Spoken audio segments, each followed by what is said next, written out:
ওগো, তোমার কি খুব কষ্ট হচ্ছে? আমাকে ঠিক করে বলো না গো। কি বলবো গিন্নি, ভেতরটা কেমন যেন হচ্ছে। আমার একদম ভালো লাগছে না। তোমাকে ছেড়ে যে আমি ডাক্তার ডাকতে বের হব সেই ভরসাও পাচ্ছি না। এখন যদি এই সময় কেউ থাকতো তাহলে যে খুবই ভালো হতো। এই বৃষ্টির সময় তোমাকে ডাক্তার ডাকতে যেতে হবে না গিন্নি। না হলে তোমারও ভিজে শরীর খারাপ করবে। আজকে রাতটা কাটাতে দাও, আমি ঠিক সুস্থ হয়ে যাব। না না, তোমাকে এভাবে রাতের বেলায় অসুস্থ শরীরে ফেলে রাখা ঠিক হবে না। তুমি বরং একটুক্ষণ অপেক্ষা করো। আমি বরং একবার বুড়িমার সাথে দেখা করে আসি। উনি হয়তো কিছু ওষুধ দিতে পারবেন। বুড়িমার ওষুধ খেলে আমি এক্ষুনি সুস্থ হয়ে যাব, কিন্তু তোমাকে যেতে দিতে মন চাইছে না এই বৃষ্টির মধ্যে। না গেলেও তো কোনো উপায় নেই, আমাকে যে যেতেই হবে। তুমি কিন্তু খাট থেকে নামবে না। আমি এই যাব আর এই আসব।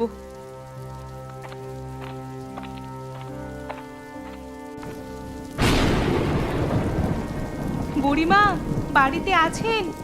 একবার দয়া করে বেরিয়ে আসুন না, আমার খুব জরুরি দরকার ছিল। এ কি বৌমা, তুমি এই বৃষ্টির মধ্যে এখানে কি করছো? কি হয়েছে তোমার? বুড়িমা, আপনার ছেলের খুব শরীর খারাপ। সকাল থেকে জ্বর আর ছাড়ছে না। আপনার কাছে কিছু ওষুধ থাকলে দিন না।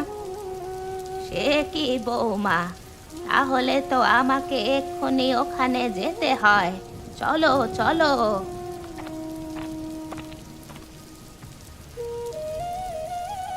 বাবা সুরেশ, কি হচ্ছে তোমার? প্রচণ্ড জ্বর, গা হাত পা খুব ব্যথা করছে। আপনি কিছু একটা ওষুধের ব্যবস্থা করুন। আপনার ওষুধ খেয়ে আমি আগেও অনেকবার সেরে উঠেছি। ও, ভয়ের কিছু নেই বৌমা। এই আবহাওয়ার জন্য তার উপরে জলে ভিজে শরীরটা দুর্বল হয়ে গেছে। আমি এই ওষুধটা দিয়ে যাচ্ছি, তুমি ওকে রাতের বেলা খাইয়ে দিও, কেমন? বুড়িমা, ও সুস্থ হয়ে যাবে তো? কোনো চিন্তা করো না, কালকে সকাল বেলাতেই দেখবে একদম সুস্থ হয়ে গেছে। কই মা, কোথায় গেলে তোমরা? আমি এসেছি গো। বাবা, তুমি তুমি এসেছো? আমার যে কি আনন্দ হচ্ছে! বাবা, আমার জন্য তুমি কি এনেছো? এনেছি এনেছি, তোমাদের জন্য নতুন জামা এনেছি। এই বোন, বাবা তো এইমাত্র এলো, এখন থেকে তুই এসব শুরু করে দিলি? বাবা, তুমি ঘরে এসো, অনেক দূর থেকে এসেছো, তুমি অনেক ক্লান্ত হয়ে পড়েছো। হ্যাঁ হ্যাঁ মা, ঠিকই বলেছিস, খুব খিদে পেয়েছে। কিছু একটা ব্যবস্থা কর না মা। তুমি হাত মুখ ধোও বাবা, আমি তোমার জন্য খাবারের ব্যবস্থা করছি।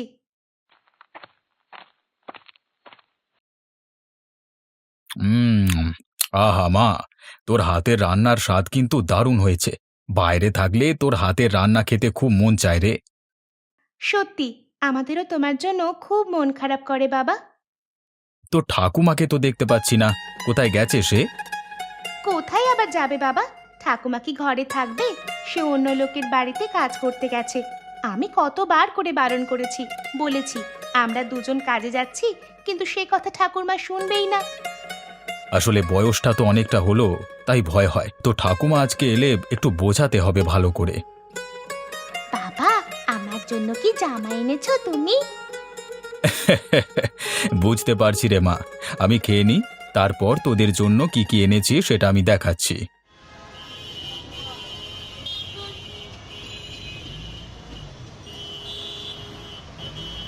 এভাবে ফুটপাতে বসে জিনিসপত্র ফেরি করবার কোনো মানে হয় না। আমি বরং একটু বাজারের দিকে যাই। ও, মরে গেলাম, আমাকে কেউ বাঁচাও, আমি মরে গেলাম, খুব খুব লেগেছে আমার, দয়া করে কেউ আমাকে বাঁচাও। আরে, ছেলেটাকে গাড়িতে ধাক্কা মেরে দিয়ে চলে গেল, কি বাজে ড্রাইভার রে বাবা। আরে, ওর হাত পা কেটে যে রক্ত বেরোচ্ছে, চলো চলো, ওকে হাসপাতালে ভর্তি করতে হবে।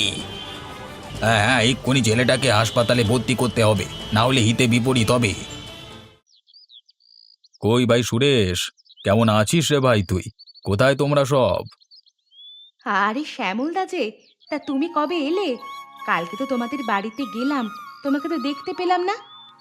না না, আজকে সকালেই আমি এসেছি গো বৌদি। মায়ের মুখে শুনলাম সুরেশের শরীরটা একটু খারাপ, তাই জন্য সুরেশকে দেখতে এলাম। তুমি ঘরে এসো দাদা, ও শুয়ে আছে। আরে সুরেশ, কেমন আছিস তুই এখন? শরীর এখন কেমন লাগছে? এখন আগের থেকে অনেকটা সুস্থ। বুড়িমা না থাকলে হয়তো আমি উঠতে পারতাম না।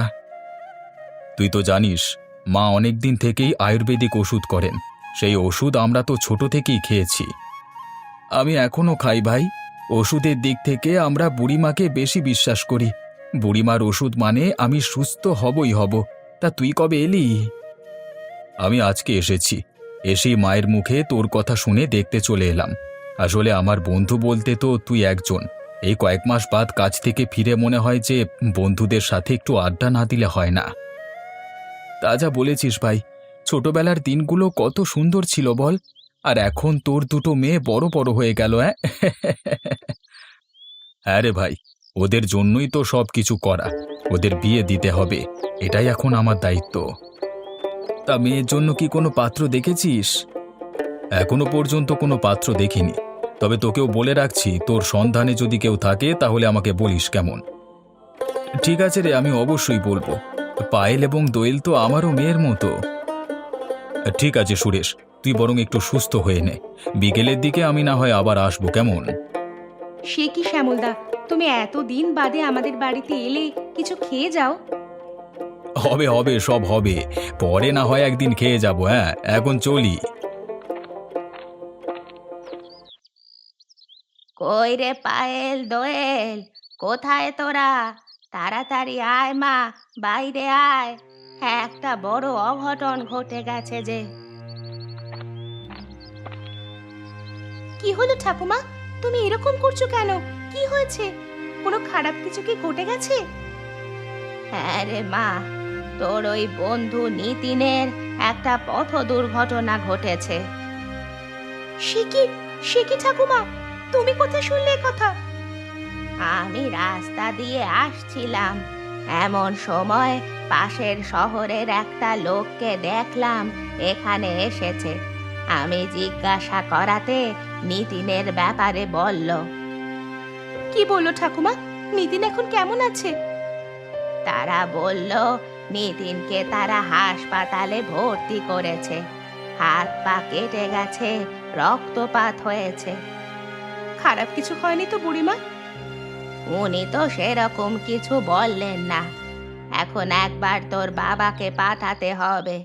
যদি সেরকম দেখি, ছেলেটাকে আমাদের ঘরে নিয়ে চলে আসবে। ছেলেটার তো কেউ নেই, কে দেখবে বল দেখি? হ্যাঁ ঠাকুমা, তুমি বাবাকে একবার বলে দিও যাতে বাবা গিয়ে নিতিনকে একবার দেখে আসে। ঠিক আছে মা, তোর বাবা কোথায় গেল? বাবা তো সুরেশ কাকার সঙ্গে দেখা করতে গেছে।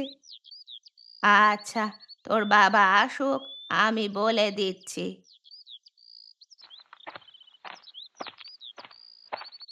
আয় বাবা, তুই এইমাত্র এলি?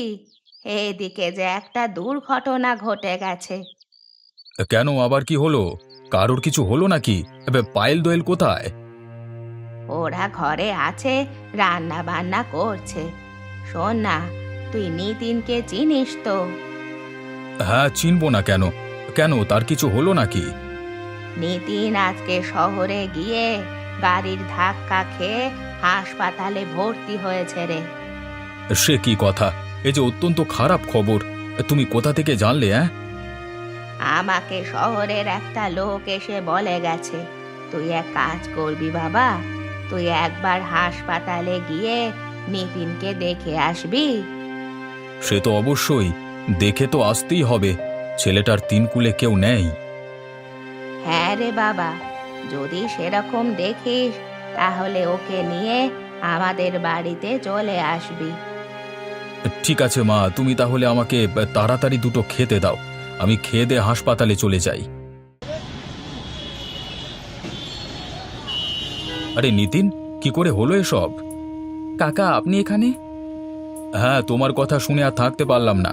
ওদিকে পায়েল মন খারাপ করে বসে আছে। তুমি কি রাস্তা দেখে পারাপার হওনি? আসলে গাড়িটা যে অত জোরে আসবে সেটা আমি ভাবতে পারিনি। নিজের খেয়ালবশত রাস্তা পারাপার করতে গেছি আর এই অবস্থা হয়েছে। আমি তো হাসপাতালের সাথে কথা বললাম, তোমাকে তো এক্ষুনি ছুটি দেবে। তুমি আমার সাথে চলো, তোমার ঠাকুমা বারবার বলছেন তোমাকে নিয়ে আমাদের ঘরে যেতে। আমি এই কথাটাই সেই থেকে ভাবছিলাম যে আমি কি করে একা বাড়ি যাব। দুজন ভদ্রলোক আমাকে হাসপাতালে ভর্তি করে দিয়ে যান। সত্যি আমি খুব চিন্তায় ছিলাম।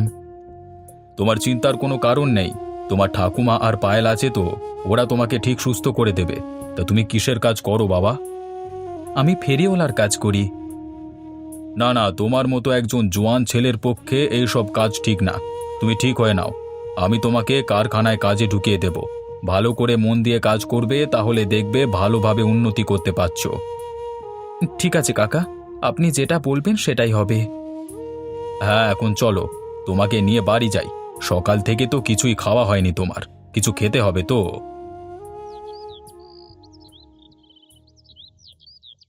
ঠিক আছে মা, তোমরা ভালোভাবে থাকো। আমি নিতিনকে নিয়ে কাজে চললাম।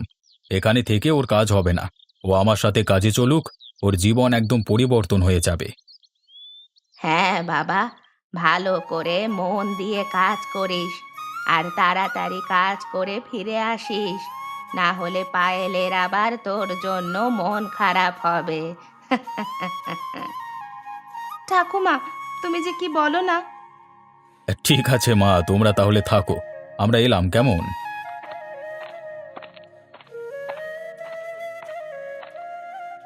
আবার কমাস বাদে কাজ করে যে ফিরবে কে জানে। দুঃখ করো না ঠাকুরমা, বাবাকে তো কাজ করতে যেতেই হবে। আমরা তো আছি ঠাকুমা তোমাকে দেখবার জন্য। হ্যাঁ মায়েরা, তোরাই তো আমার জীবন। তোদেরকে ছাড়া আমি থাকবো কি করে বল দেখি। আচ্ছা মা, তোরা ঘরে থাক, আমাকেও তো এবার কাজে বেরোতে হবে। ঠাকুমা, একটা কথা বলি তোমাকে, তোমার তো বয়স হচ্ছে, এবার তুমি আর কাজে না গেলেই নয়। আমি কাজে না গেলে সংসার চলবে কি করে? বাবা তো কাজ করে টাকা পাঠায় ঠাকুমা, আর একান্তই যদি তোমার কোনো কাজ থাকে সেগুলো আমরা করে দিয়ে আসছি। তোমার এই বয়সে খাটাখাটনির কোনো প্রয়োজন নেই।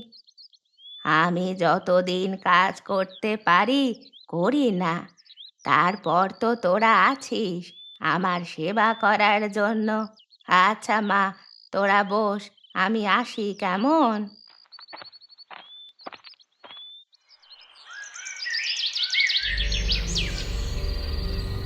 এই রাস্তা দিয়ে এই বুড়িটা প্রত্যেকদিন যাতায়াত করে। আজকে যে করি হোক, ওই বুড়ির কাছ থেকে সমস্ত কিছু হাতিয়ে নিতে হবে, না হলে বুড়ি প্রতিদিন পার পেয়ে যাচ্ছে। ওই যে বুড়ি যাচ্ছে, আজকে ওর কাছ থেকে সমস্ত টাকা কেড়ে নেব। এই তো আমার কাজ শেষ, এবার বুড়ির কাছ থেকে টাকা করি হাতিয়ে নিয়ে কেটে পড়ি। ঠাকুমা, তোমার এই অবস্থা কি করে হলো? তুমি কালকে রাস্তাতে অজ্ঞান হয়ে পড়েছিলে। পায়েল, কালকে কাজ থেকে ফেরবার সময় হঠাৎ আমার মাথার পেছনে কে একজন আঘাত করলো, তারপর আমি অজ্ঞান হয়ে যাই। বুড়িমা, তুমি কি তাকে দেখতে পেয়েছিলে? না রে বাবা সুরেশ, তার মুখটা আমি দেখতে পাইনি। দেখতে পেলে নিশ্চয়ই চিনতে পারতাম, কিন্তু হঠাৎ আমাকে এভাবে আক্রমণ করলো কেন? তুমি কি টাকা পয়সা সাথে করে নিয়ে আসছিলে? সে তো আসছিলাম বাবা, তাহলে কি? লোকটা যেই হয়ে থাকুক না কেন, সে সারাক্ষণ তোমার উপর নজর রেখেছিল অনেক দিন ধরেই। কালকে সন্ধেবেলায় সুযোগ পেয়ে তোমার উপর আক্রমণ করে তোমার সব টাকা চুরি করে নিয়ে চলে গেছে। টাকা নিয়ে যাক, তাতে দুঃখ নেই, কিন্তু তাই বলে ঠাকুমাকে এভাবে মারবে, সেটা আমি কিছুতেই মেনে নিতে পারছি না। হ্যাঁ দিদি, তুই ঠিকই বলেছিস। ঠাকুমা আমাদের জন্য অনেক কিছু করেছেন। সেই লোক যেই হয়ে থাকুক না কেন, আমরা তাকে খুঁজে বের করবই। কিন্তু মায়েরা, তোমরা দুই মেয়ে মিলে কি করবে? কে যে এ কাজ করেছে তার তো কোনো প্রমাণ নেই। প্রমাণ থাক আর নাই থাক কাকা, আমরা তাকে খুঁজে বের করবই। তুমি আমাদের সাহায্য করবে তো? অবশ্যই করব। বুড়িমা আমার বিপদে আপদে অনেক পাশে থেকেছেন। আজকে যখন বুড়িমার দুই নাতনি একটা বেয়াদব লোককে শায়েস্তা করবার পরিকল্পনা করেছে, তখন আমি না থাকলে হয়? বল কোথা থেকে শুরু করব? তোরা এসব করতে যাস না মায়েরা। বুড়িমা, আপনি কোনো চিন্তা করবেন না। আপনার সেবা করবার জন্য আমি সব সময় থাকব। ওরা যা করছে করতে দিন, আপনি আটকাবেন না। ওই বদমাইশ লোকটাকে শায়েস্তা করা প্রয়োজন। ঠিক এই জায়গায় আমি বুড়িমাকে অজ্ঞান হয়ে পড়ে থাকতে দেখি। তার মানে এই জায়গাটার আশেপাশে খুঁজলেই আমরা অনেক কিছু পেতে পারি। আমরা যদি একটু মন দিয়ে খুঁজি তাহলে অবশ্যই আমরা চোরকে খুঁজে পাবো। ঠিক আছে, তাহলে আমরা তিনজনে তিন দিকে খুঁজি।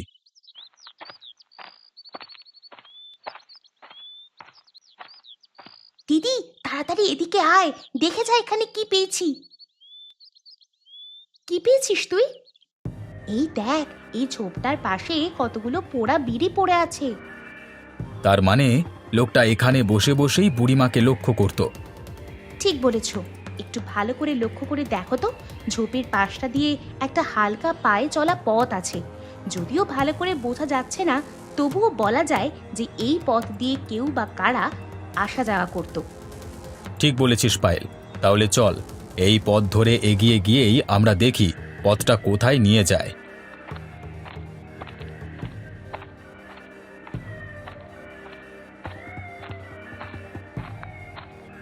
পথটা এখানেই এসেই শেষ হচ্ছে। কাকা, ওই কুটিরটা কার বলো তো? গ্রামের শেষে যে একটা কুটির আছে সেটাই তো আমি জানতাম না। আচ্ছা দাঁড়া তো, একবার আমি চুপি চুপি গিয়ে দেখে আসি।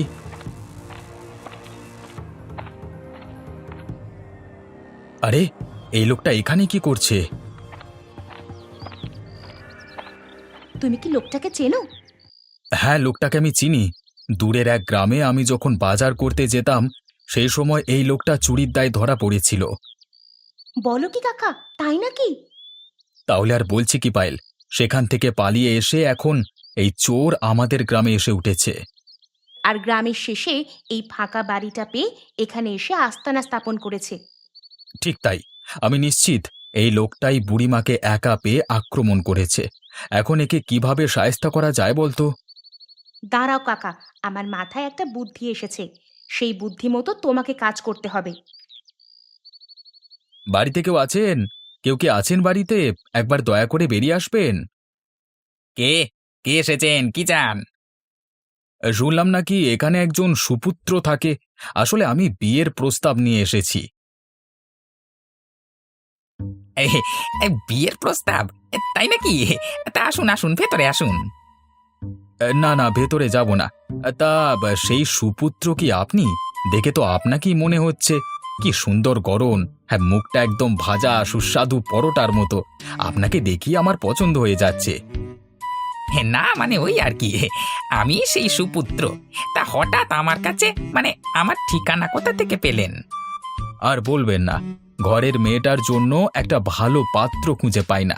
শেষে কালকে রাতে ঘুমাতে গিয়ে ঘুমের মধ্যে কে যেন আপনার ঠিকানাটা দিয়ে দিল। সেই জন্যই তো আমি এখানে এলাম। ওপরওয়ালা ওপরওয়ালা এই ঠিকানা আপনাকে দিয়েছেন। আপনি কোনো চিন্তা করবেন না, আপনার মেয়েকে আমি রানীর মতো করে রাখবো। তা বাবা, তোমাকে তুমি করি বলছি। হ্যাঁ, তোমার কি করা হয়? এ উপস্থিত বাইরে টুকটাক কাজ করা হয়, মানে বেশিরভাগ কাজই রাতের বেলায় হয়, আর দিনের বেলাটা আমি একটু ঘুমাই। এই মাস গেলে একটা ভালো টাকা, সাথে কিছু গয়নাগাটিও জোগাড় হয়ে যায় আর কি।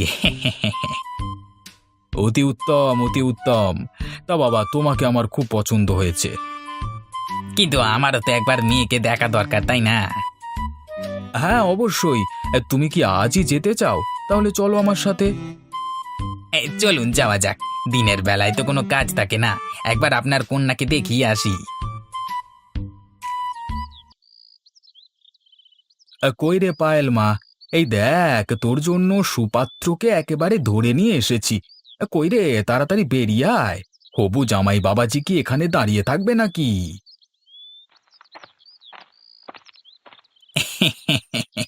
এই মেয়েকে আমার খুব পছন্দ হয়েছে। আরে তুমি তো এখানে দাঁড়িয়ে দাঁড়িয়েই মেয়ে দেখে ফেললে। চলো চলো, ঘরে চলো। তোমার জন্য অনেক কিছু আপ্যায়ন করা হয়েছে, সেসব না খেলে কি হয়? আসুন, আপনি ঘরে আসুন। চলুন চলুন, হ্যাঁ, মেয়ে আমার সেই কখন থেকে খাবার দাবার নিয়ে বসে আছে। বেশি অপেক্ষা করলে যে খাবারের স্বাদ ভালো থাকবে না বাবা।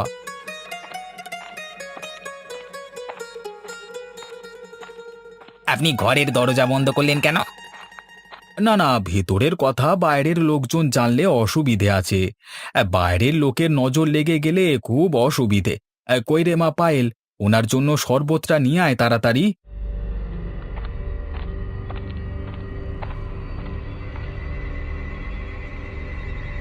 নাও বাবা, তুমি এবার শরবতটা একটু তাড়াতাড়ি খেয়ে নাও, তোমার জন্য অনেক খাবার বাকি আছে। হ্যাঁ হ্যাঁ, এই যে খাচ্ছি। ওরে বাবা, আমাকে কি খাওয়ালে গো তোমরা?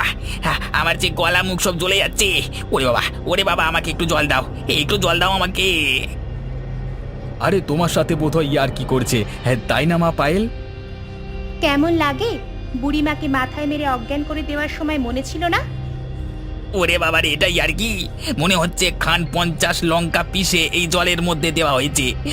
ওরে বাবা, মুখটা জ্বলে যাচ্ছে, একটু জল দাও না, না হলে মরে যাবো। তার মানে এই সমস্ত কিছু চক্রান্ত? চক্রান্ত করে চুরি তুমি শুধু একাই করতে পারো, আমরা পারি না? না রে, তোর জন্য তো এখনো খাবার বাকি রয়েছে। মা পায়েল, তুই জলদি গিয়ে বড় লাঠি দুটো নিয়ে আয় তো, আর তোর বোনকে ডেকে নিয়ে আয়, ওকে যে ঠ্যাঙাতে হবে। ওরে বাবা, আমাকে আর মেরো না তোমরা, আমার যে সারা গা হাত পা ব্যথা হয়ে যাচ্ছে। এবার সত্যি করে বল, তুই বুড়িমার সব টাকা চুরি করেছিস তো? হ্যাঁ দাদা, সব টাকা চুরি করেছি আমি। দিয়ে দেবো, সব টাকা দিয়ে দেবো। সে তো দিতেই হবে, টাকা ফেরত না দিয়ে তুই যাবি কোথায়? দিদিভাই, এবারের মতো ক্ষমা করে দাও, আর কোনো দিন তোমার দিকে চোখ তুলে তাকাবো না, আমি সব টাকা ফেরত দিয়ে দেবো। পায়েল, তোর হবু বর তোকে শেষে দিদি ভাই বলে দিল, এই দুঃখ তুই রাখবি কোথায়?